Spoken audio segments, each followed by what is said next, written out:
wanted to record something on the top of the episode on DeWanna Bonner's trade request that dropped after we talked. So Bonner is a two-time champion who signed with the Indiana Fever in free agency this last offseason. She missed the last 4 games for personal reasons. And now Annie Costabile of Front Office Sports is reporting that Bonner has no interest in returning to play for the Fever, and her preferred landing spots are with the Phoenix Mercury or the Atlanta Dream. So how did this splashy free agency signing go awry just a third of the way into the season? Let's dig into it. I think you could even trace the fit problems back to the preseason game against Brazil, where it felt like as the game went on and Caitlin Clark tried to push the ball up the floor, Bonner was often trailing behind. She looked pretty tired. And that was kind of what we saw through the course of the season so far, especially when Bonner was playing with the starters. In 29 minutes, the starting lineup of Clark, Bonner, Mitchell, Howard, and Boston had a net rating of -15 with offensive and defensive outputs that would have been close to the bottom of the league. This just was not a lineup that really had any synergy together. So she started for 3 games, and then she ended up coming off the bench for the next 6 games. Now, Annie, in her reporting, also says that, the fit was off from the start, and Bonner went into the season expecting to be a starter. So there you have kind of issue number 1. Now, when Bonner got to the bench, she played a little bit better, but even her bench averages, 9 points off the bench would have been a career low for her as a player. And I think, even when you dig into the pacing stats and things like that, it's just kind of clear. Like this is from Emily Adler, a friend of the show. She wrote this a few weeks ago. In 76 minutes with Caitlin Clark, Bonner was averaging 6.5 points per 100 possessions. In the 56 minutes she played without Clark, she was averaging 30 points. So obviously Bonner still has something left in the tank to give. It's just not really going to work with Clark. That lineup, it's just not going to work with Clark.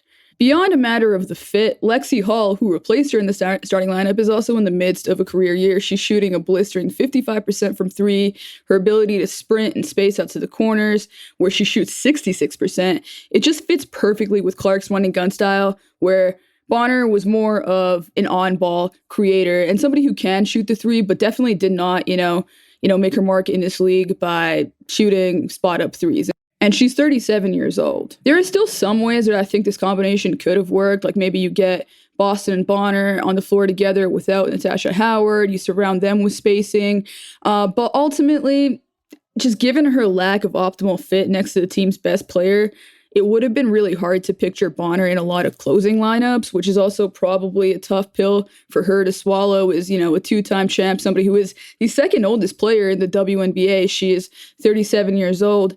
It makes sense that she wouldn't want to be running up and down the floor. I guess, what it comes down to for me is on a larger level, you probably could have seen this coming if you were the Fever, and I feel like they kind of miscalculated their free agency strategy this offseason, where they kind of looked at all of their weaknesses, especially on the defensive end, and they tried to offset them with players who fit on paper by being really good at those things, but didn't necessarily fit. Like, we're kind of seeing a mini version of that sometimes play out with Natasha Howard, who's still sort of figuring out her role on this team. You can even bring it back to them letting go of Temi Fagbenle, whose ability to run the floor was really complementary with Clark. Like, this is a team that has a lot of talent, but just we have not seen a lot of synergy. Granted, Caitlin has missed time. Bonner, of course, has missed time. Sid has missed some time. There have been injuries, but it just never really looked right. So I understand why this happened. Now we get to what the Fever do next, which is going to be really, really interesting. So Bonner has a $200,000 contract, 1 year, and it's unprotected. So it's actually a pretty good possibility that she will end up being waived, as Annie Costabile wrote in this story.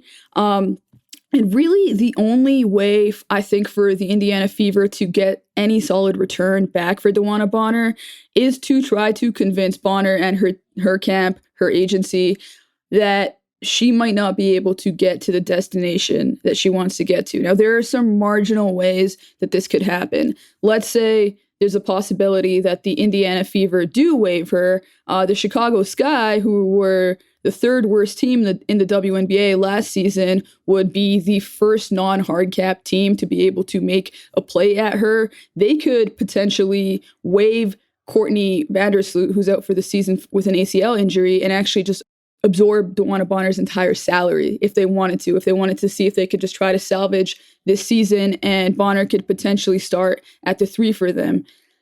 Now, that is probably not the scenario that DeWanna Bonner necessarily wants. The Wings are another team that we actually talk about in the podcast today that are really suffering from the fact that they do not have a connecting 4. They could definitely use somebody like DeWanna Bonner, but they are hard capped. They could try to potentially trade for her. This is kind of a hilarious situation if you're a Fever fan. They could try to trade for her by waiving Haley Jones and Kalia Charles to get under the hard cap, and then execute a direct swap for Dejanay Carrington, who also makes exactly $200K and has been coming off the bench for Dallas. And the Wings are 2-1 since Dejanay Carrington has been coming off the bench. She has the lowest plus minus on the team this season. Isaiah James just seems like a much better fit next to Paige Beckers. We've seen her and Chris Kouklinas clashing on the bench. Maybe she could use a change of scenery. She has experience with Steph White. I understand she might not be a favorite for a lot of Fever fans, and she's not necessarily a spacing threat, but she plays with a ton of pace. She runs the floor. She generates turnovers that the Fever could run off of. Plus, she can kind of play the 1 through 4 on defense. So I think she would be a better fit. And, at this point, if you're the Fever, you're kind of strapped. Like, you kind of just want to see if you can get anything, or at least create the threat of a trade like this to put some pressure on teams like the Mercury, teams like the Dream, who are actually real scenarios. I think Seattle is also an interesting scenario as well, where they kind of, they're in a bit of a different spot. I was talking to somebody about potentially a Marina Maybe trade, which we talked about on a previous podcast, and they essentially said, look, I'd like to see Seattle make a deal for somebody who can score, but we can also be a little bit more versatile. Now, DeWanna Bonner definitely fits that bill. She would be dealing with a front court logjam with Ezzy and Malonga and Neka on that team. They just had to trade Lee Urero at the same position because she wasn't getting minutes. But Bonner can also play that 3 to 5 as well. So maybe she could get more minutes off the bench for them. And they could potentially trade Alicia Clark, who's actually the oldest player in the league, for Bonner. She's a 43% three-point shooter, great two-way player, allows you to play small, plays with a little bit more pace than Bonner does. Definitely a better fit. Can play in some all-guard lineups with Boston at the 5. Definitely a good vet presence as well. And again, maybe a marginal sort of return to get back, but that's just kind of the spot that you're in. And really what you're trying to do if you're the Fever is just sort of like poke at different teams and see if you can even get some sort of a bidding war going if you're them. You can look to the Aces as well, although the Aces are also pretty hard capped. And I'm actually not even sure if they have players that they'd be willing to give up that the Indiana Fever would want. But we talk about them in this podcast too, where, they need to do something about the Kia Stokes minutes. She just can't really provide much on offense, but when she doesn't play, their defense also craters a little bit as well. And I think Bonner would be a great fit there. She's somebody who could start. And that's a place that I can also see her, despite the fact that the Aces weren't on her list, see her wanting to go to. They are pretty close to Phoenix, where her partner, Alyssa Thomas, is playing, and they are a contending team, and they would definitely have the minutes for her if the Aces can kind of find a way to get creative. But the most likely scenario is that she ends up either with the Atlanta Dream, who, again, not really sure what the starting scenario would be there. Maybe they don't start Jordan Canada anymore and Ryan Howard plays point guard, but Ryan Howard, I don't think, wants to play point guard based on her tweets. Or maybe, you try doing a Brittany Griner trade. I think the money lines up there, or Brittany Griner comes off the bench. Either way, I think your absolute moonshot, if you're the Fever, is try to get Nia Coffey out of a deal like that, although I don't really think that that's in the cards for them unless they play things perfectly, which I just don't see that happening. Which brings me to the Phoenix Mercury. And I do think that, if you can create a little bit of pressure, you might be able to actually get something back from them. Now, for Bonner, it makes complete sense to want to play for the Mercury. Her partner plays there. I think in the offseason, a lot of us were actually surprised that that's not where she ended up. She could slide in for Kathy Westbeld pretty easily. She would be a starter. She fits into that lineup. I think Nate Tibbetts could do some really interesting things with her defensive versatility.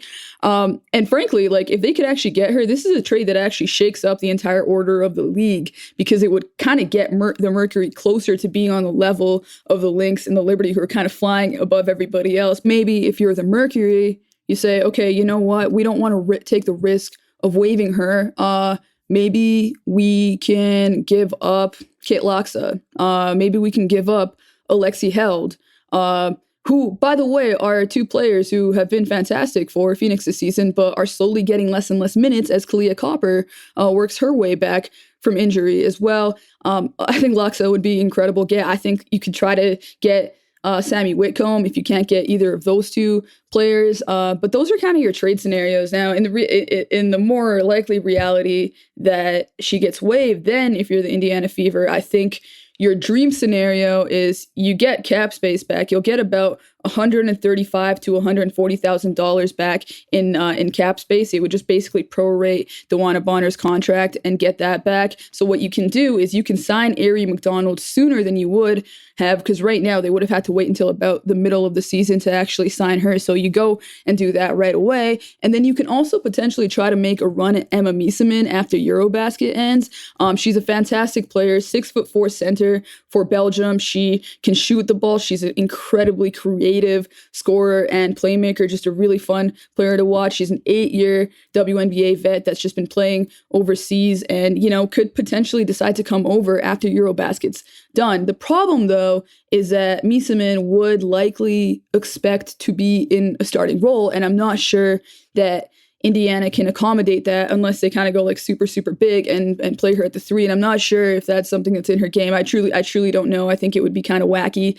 But again, that's definitely something that I would say is like, your dream scenario in what is like not a great circumstance if you're a Fever fan. And also you just got to, at this point, you got to unleash Michaela Timpson, which just gets to the other point of whatever the Fever do from here, they need to find players whose styles are synergistic with Caitlin Clark and Aaliyah Boston and that pick and roll attack that is going to be the core of what you do. That means spacing, that means running, that means movement, that means quick passes and quick everything, whether that's in the half court or in the full court. And that's not what you got with Bonner. You got a lot of, the floor was pretty clogged. When Clark was getting trapped, there wasn't a lot of spacing.